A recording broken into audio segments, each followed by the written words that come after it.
Middle East analysts who oppose the deal are encouraged by the Biden administration's recent move turning down a key demand by the Iranians. However, there is still concern the deal might go through.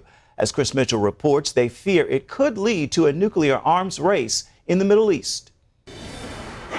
President Biden finally decided to keep Iran's Revolutionary Guard Corps on the Foreign Terrorist Organization list.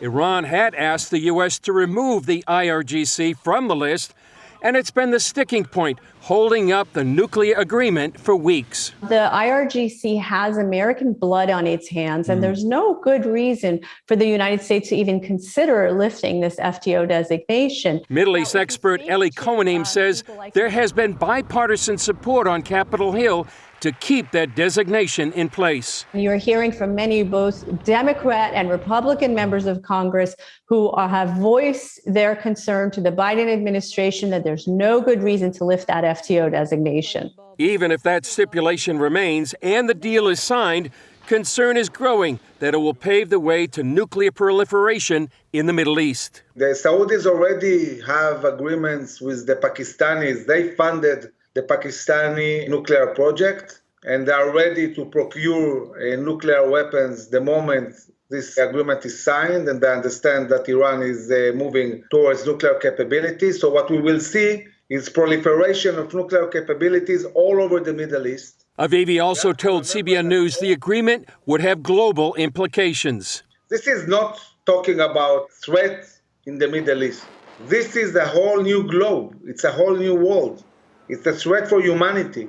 And therefore, I cannot understand why the European Union and this current US government is pushing towards enabling this vicious regime who calls America the big Satan and calls Israel the little Satan.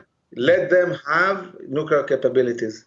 As it stands, the nuclear agreement also promises sanctions relief that would release nearly $100 billion to the Iranian regime.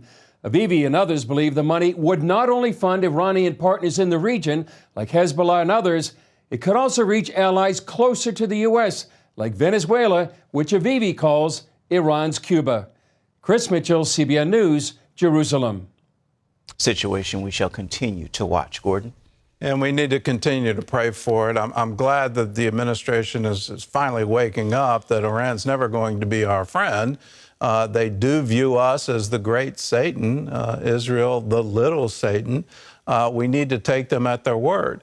That video should just leave you with chills. Here they are celebrating intercontinental ballistic missiles, and those missiles are already in place in Iran. They're parading them through the streets. Now, you can say, well, that's short range and it'll only go to Europe.